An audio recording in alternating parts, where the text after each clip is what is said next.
మన పిల్లల భవిష్యత్తు కోసం వారికి బంగారు బాట వేయాలంటే సరైన స్థలం ఎంచుకోవాలి. మీ పెట్టుబడికి నమ్మకమైన వేదిక Sri Vasavi projects.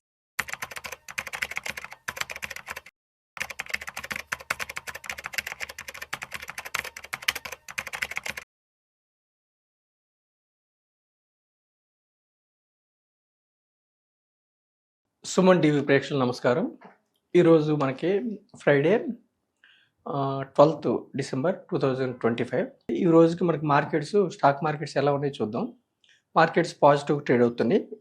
Sensex Nifty around Sensex 85,200, అలాగే నిఫ్టీ 26 దగ్గర ట్రేడ్ అవుతుంది. మనకి మెయిన్ కారణాలు ఏమిటంటే ఫెడ్ నిన్న అమెరికన్ రిజర్వ్ బ్యాంక్ ఫెడ్ తీసుకున్న నిర్ణయాలు, ఎందుకంటే రేట్ కట్స్ 3.75 నుంచి 3.5 చేశారు. సో 25 పాయింట్స్ బీపీఎస్ తగ్గించారు. దీనివల్ల ఏమిటంటే వాళ్ళ ఎకానమీ బూస్ట్ చేయటం కోసం వాళ్ళు రేట్ కట్స్ చేశారు. సో ఇన్ఫ్లేషన్, ట్రంప్ తీసుకున్న డెసిషన్స్ వల్ల ఇన్ఫ్లేషన్ కూడా వాళ్ళ టార్గెట్ ఏమిటంటే 2% పైన ఉండాలి. ఇన్ఫ్లేషన్ అనేది టార్గెట్. ఇన్ఫ్లేషన్ 2% పైన ఉంటుంది చక్కగా. సో ఎప్పుడైతే అమెరికన్ ఫెడ్ రేట్ కట్స్ చేసిందో వాళ్ళ ఎకానమీలో డబ్బు ఫ్లో అవుతుంది. అంటే వాళ్ళ సెంట్రల్ బ్యాంక్ ఫెడ్ కూడా బ్యాంక్స్ నుంచి బాండ్స్ కొంటారు. సో లిక్విడిటీ పెరుగుతుంది. ప్రజలు క్రెడిట్ గ్రోత్ లోన్స్ తీసుకుంటారు, ఇన్వెస్ట్మెంట్ చేస్తారు, ఖర్చు చేస్తారు. సో అమెరికన్ మార్కెట్స్ని బట్టి అదర్ కంట్రీస్ మార్కెట్స్ కూడా ఆధారపడి ఉంటాయి. సో బాండ్ yields ఎప్పుడైతే వాళ్ళు రేట్ కట్స్ తగ్గించారో ప్లస్ ఇన్ఫ్లేషన్ వల్ల ఏమవుతుందంటే వాళ్ళు బాండ్ yields కాకుండా మ్యాక్సిమం ఏం చేస్తారంటే మన మార్కెట్స్ వైపు చూస్తారు. సో మనకి ఫెడ్ రేట్స్ తగ్గటం వల్ల మన మార్కెట్స్ జోష్ వచ్చి ఈరోజు పాజిటివ్గా క్లోజ్ అయింది. రెండోది ఏమిటంటే అమెరికన్ ట్రేడ్ డెఫిసిట్ కూడా తగ్గింది. $52.8 బిలియన్ సెప్టెంబర్లో. ఇంతకుముందు అదే ఆగస్టులో అయితే $59.3 బిలియన్ ఉండేది. అంటే వాళ్ళ యొక్క ట్రేడ్ డెఫిసిట్ కూడా తగ్గింది. కాకపోతే ఏమిటంటే సెప్టెంబర్లో మాత్రం 44,000 జాబ్ డేటాలు మాత్రం 44,000 జాబ్స్ పోయినాయి. సో మన సెన్సెక్స్ నిఫ్టీ మాత్రం పాజిటివ్గా ట్రేడ్ అవుతున్నాయి. సో మనకి ఇంకా స్టార్ట్ అయినట్టే, మంచిగా శుభపరిణామం. ఎఫ్ఐఐ డేటా ఏమిటంటే అక్టోబర్లో మనకి ఫారిన్ ఇన్స్టిట్యూషనల్ ఇన్వెస్టర్స్ 8,200 కోట్లు కొన్నారు. నవంబర్లో 332 crores కొన్నారు. ఇప్పుడు డిసెంబర్లో మాత్రం అరౌండ్ 1 monthలో ఒక సుమారుగా 12,000 కోట్లు నెట్ అమ్మేశారు. కానీ ఈరోజు మోస్ట్లీ ఎఫ్ఐఐలు మళ్ళీ మన వైపు టర్న్ అయినట్టే. తర్వాత డిఐఎల్ మాత్రం మనకి డొమెస్టిక్ ఇన్స్టిట్యూషనల్ ఇన్వెస్టర్స్ అంటే మ్యూచువల్ ఫండ్ ఫ్లోస్ మాత్రం కంటిన్యూస్గా అక్టోబర్లో 23,000 కోట్లు, నవంబర్లో 43,000 కోట్లు, డిసెంబర్లో నిన్నటి వరకు అయితే చక్కగా ఉంది. ఈరోజు కూడా బాగానే కొంటున్నారు, అంటే సుమారుగా 10,000 కోట్ల వరకు కొన్నారు. తర్వాత మన ఎకానమీ న్యూస్ ఏమిటంటే వరల్డ్ బ్యాంక్ ఎగ్జిక్యూటివ్ డైరెక్టర్స్ మనకి ఫైనాన్స్కి 2 large scale clean air programmes, ఉత్తరప్రదేశ్లో క్లీన్ ఎయిర్ ప్రోగ్రామ్స్ ప్రాజెక్ట్స్ కోసం మనకి అప్రూవ్ చేశారు లోను. ఏది వరల్డ్ బ్యాంకు ఎంత అప్రూవ్ చేశారంటే Uttar Pradesh 11 fresh foreign direct investments మనకు వస్తున్నాయి. మోర్ దాన్ 13,000 crores మనకి మేజర్ ఇన్వెస్ట్మెంట్ ఫారిన్ డైరెక్ట్ ఇన్వెస్ట్మెంట్స్కి మన యొక్క హబ్బు ఉత్తరప్రదేశ్ అవ్వబోతుంది. తర్వాత ఇంకా ఆర్బీఐ ఏం చేసిందంటే 500 బిలియన్ బాండ్స్ కొన్నది బ్యాంక్స్ నుంచి. 500 బిలియన్ బాండ్స్ కొన్నారంటే బ్యాంక్స్కి లిక్విడిటీ, డబ్బు ఫ్లో అవుతుంది. సో ప్రజలకు క్రెడిట్ గ్రోత్, కన్జంప్షన్ కానీ ఇన్వెస్ట్మెంట్ కోసం కానీ ఎకానమీ బూస్ట్ అవుతుంది. తర్వాత ఏమిటి, reserve bank of India lifted all restrictions on banks opening the maintaining cash credit accountants. అంటే షార్ట్ టర్మ్ లోన్స్ ఇవ్వడం కోసం కొన్ని రిస్ట్రిక్షన్స్ లేకుండా, బ్యాంక్స్ మీద రిస్ట్రిక్షన్స్ లేకుండా, అంటే ఇంత రిజర్వ్స్ ఉండాలి మీ దగ్గర అనే రిస్ట్రిక్షన్ కొంచెం ఈజీ చేశారు. అంటే బ్యాంక్స్కి షార్ట్ టర్మ్ లోన్స్ ఇచ్చుకోవడం కోసం రిజర్వ్ బ్యాంక్ ఆఫ్ ఇండియా కొన్ని ప్రాసెస్ ఈజీ చేసింది అనమాట.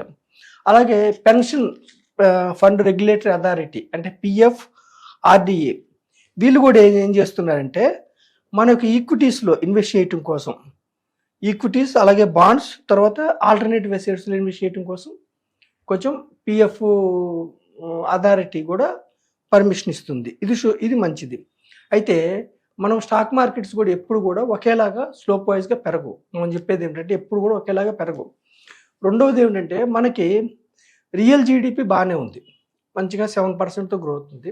కానీ నామినల్ జీడిపి ఏమిటంటే మనకు రియల్ జీడిపి ఉంది ప్లస్ ఇన్ఫ్లేషన్ తక్కువ ఉండటం వల్ల ఇన్ఫ్లేషన్ కొంచెం పెరగాలి. మనకి ఇన్ఫ్లేషన్ పెరిగితే real GDP plus inflation nominal GDP ఎంత ఉందో మనకి అంత ఈక్విటీలో రిటర్న్స్ వచ్చే అవకాశం ఉంది. సో ఇన్ఫ్లేషన్ మరీ తక్కువ ఉంది, ఇన్ఫ్లేషన్ కొంచెం పెరగటం కోసం మనం బ్యాంక్స్ రేట్ కట్స్ కానీ మనం తీసుకునే నిర్ణయాల వల్ల, అంటే మనం మానిటరీ పాలసీ తీసుకునే నిర్ణయాల వల్ల, సెంట్రల్ గవర్నమెంట్ తీసుకునే నిర్ణయాల వల్ల, దేశంలో జిఎస్టీ రేట్ కట్స్ వల్ల కావచ్చు, ఇన్కమ్ ట్యాక్స్ స్లాబ్స్ పెంచడం అప్ టు 12 lakhs వరకు ట్యాక్స్ లేదని న్యూ రెజిమ్ తేవటం వల్ల కావచ్చు, వీటిలన్నీ గవర్నమెంట్ క్యాపెక్స్ పెంచడం వల్ల కావచ్చు, తర్వాత ప్రైవేట్ కంపెనీస్ కూడా Q2 ఎర్నింగ్స్ బాగున్నాయి, Q3 కూడా బాగా ఎక్స్పెక్ట్ చేస్తున్నాం. అంటే భవిష్యత్తులో మన స్టాక్ మార్కెట్స్ స్థిరంగా ఉండే అవకాశం ఉంది. అయితే స్టాక్ మార్కెట్స్ ఎప్పుడు కూడా స్లోప్ వైజ్గా పెరగవు, ప్రజలు అది అర్థం చేసుకోవాలి. సో మనం ఏం చెప్తున్నామంటే ట్రేడింగ్ వైపు నేనైతే ఎప్పుడు ట్రేడింగ్ వైపు ఎంకరేజ్ చేయను. హెడ్జింగ్ కోసం చేసుకుంటే ఒక 5% మనీ, 100 రూపాయల మీ దగ్గర ఉంటే 5% మనీ అదర్ అకౌంట్లో పెట్టుకొని ఎమోషన్స్ కంట్రోల్ చేసుకొని హెడ్జింగ్ కోసం చేసుకోవాలి. కానీ అది అంత ఈజీ కాదు. సో ఇన్వెస్ట్మెంట్ పాయింట్ ఆఫ్ వ్యూలో డీసెంట్ పోర్ట్ఫోలియో, లేదంటే లాంగ్ టర్మ్ కోసం అయితే డైవర్సిఫైడ్ ఈక్విటీ మ్యూచువల్ ఫండ్స్ కానీ ఇండెక్స్ ఫండ్స్ కానీ బ్రాడర్ మార్కెట్ని పరిశీలించండి.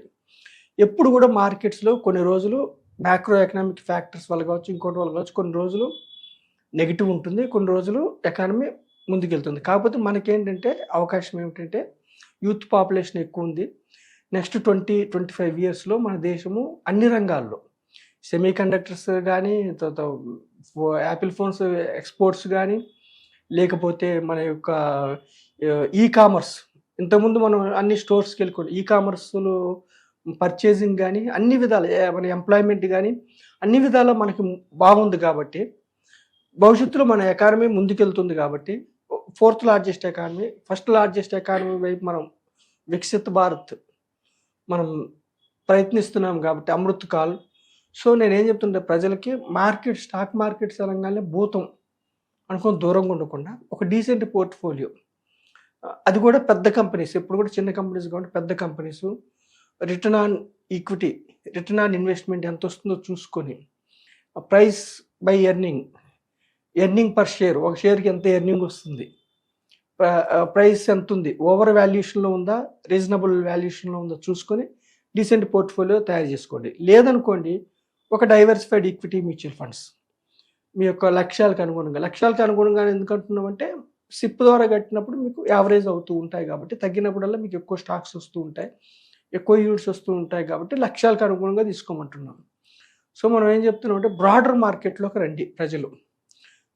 ఇప్పుడు ఫెడ్ రేట్స్ వల్ల కావచ్చు, తర్వాత ఇంకొకటి ట్రేడ్ డీల్ కూడా త్వరలో కుదరబోతుంది మనకి అమెరికాకి మనకి మధ్య. అంటే ఈ యొక్క అనిశ్చితి తొలగిపోయే అవకాశం ఉంది. భవిష్యత్తులో అంతా బాగుంటుంది స్టాక్ మార్కెట్స్లో.